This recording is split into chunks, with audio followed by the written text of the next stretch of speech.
All right, let's just get right into it. The date was March 15th, 2026. For most people, it was probably just another morning. You woke up, had your coffee, but in the tech world, whoa, the ground literally shook. 6 massive, radical announcements just dropped out of nowhere, completely changing the game for our digital lives.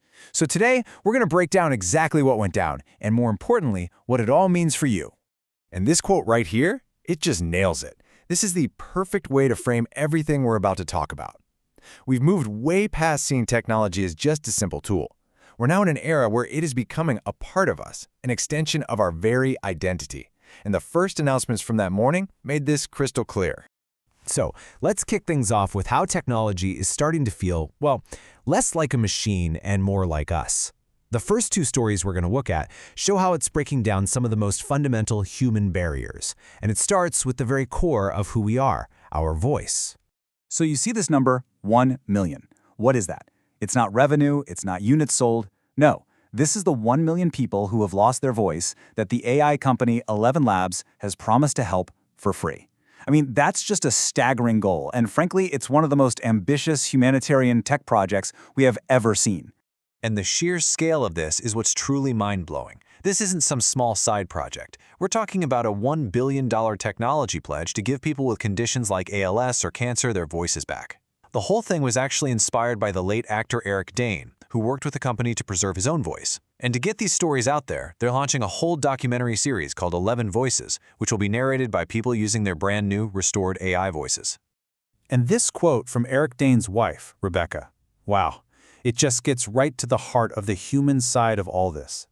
See, it's not just about making sounds. It's about restoring a person's identity, their confidence, their ability to connect. It is a profound example of tech becoming that biological extension. But this whole trend of making tech more human, it isn't just about these huge life-altering projects. It's also about making powerful tools available to absolutely everyone. Then, on that same morning, Apple just drops a bombshell. A MacBook for $599. Now, look at this chart. The MacBook Neo isn't just a little cheaper, it's nearly half the price of the MacBook Air. It also comes in cheaper than its direct Windows rivals, while actually giving you better specs, like that A18 Pro chip. So this isn't just a new laptop, this is a full-on strategic invasion of the affordable computer market. It's a move that suddenly makes the powerful kind of tech you need for advanced AI accessible to millions more people. Okay, so we've got technology getting more human, more accessible. The next wave of announcements from that morning show how AI is evolving right alongside it. It's not just a passive little assistant anymore, sitting there waiting for you to ask it a question. Nope, it's becoming an active agent that actually goes out and gets things done for you. The big news from Samsung and Google was this feature called screen automation. And honestly, this is a massive leap forward. Just think about it for a second. Your AI assistant can now literally open your apps, tap the buttons, and navigate through menus all by itself to finish a task you gave it. This just fundamentally changes what an AI on your phone is even capable of. So what does that actually look like in the real world? Well, check out this super simple example. You just say, "Order me a coffee and a croissant," and that's it. Gemini takes it from there. It opens the app, finds what you want, and finishes the purchase. It's automating all those little tedious tasks that eat up our day, and you never have to touch the screen. And Sundar Pichai's quote here, it's perfect. Gemini now has digital hands. That phrase right there, that's the whole story. AI is shifting from being a brain that just answers you to being a set of hands that does things for you. But what happens when the AI needs to understand our problems, not just follow our commands? I mean, we've all been here, right? You're trying to describe some weird error message or a glitch on your screen to tech support or maybe an AI chatbot. It's so frustrating and totally inefficient. You're trying to paint a picture with just your words, and it almost never, ever works. Well, Microsoft finally offered a solution. Microsoft's solution is brilliant in its simplicity. They basically gave their AI, Copilot, a pair of eyes. Instead of trying to describe your problem, you can now just send it a screenshot. The AI sees exactly what you're seeing, which means you get way faster, way more accurate help. And, this is crucial, they've clearly learned from past privacy headaches. Unlike that controversial recall feature, this is totally started by you, the user. You are in complete control of what it sees.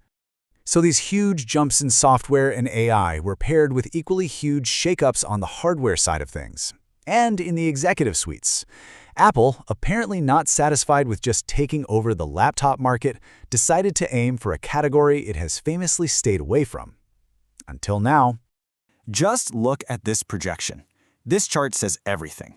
Apple isn't just dipping its toes into the foldable phone market, it's planning a hostile takeover. Their initial order for the iPhone Fold is projected at 20 million units. And to put that into perspective for you, Samsung, who is the current king of foldables, is only targeting 7 million units for all its foldable models combined. Apple is planning to nearly triple the entire market leader's output in its very first year. It's insane. So how are they going to pull this off? Well, by basically fixing everything people complain about with current foldables. As you can see here, they are laser-focused on the big innovations. A screen that has no visible crease, a super durable titanium hinge, and what's expected to be the thinnest design on the market. They waited, they watched everyone else, and now they're coming in to redefine the entire category. But the shocks from that morning weren't just about new gadgets. A truly seismic shift happened in the corner office of one of Silicon Valley's most legendary companies. Adobe announced that its game-changing CEO, Shantanu Narayan, would be stepping down after an absolutely incredible 18-year run. I mean, just look at the numbers on this table. They're staggering. He took Adobe from a company that sold software in physical boxes and completely transformed it into a cloud subscription powerhouse. Look at that market value growth, 1,900%. So his departure isn't just a simple retirement, it's a signal. It's a recognition that this new age of AI demands a totally different kind of leadership.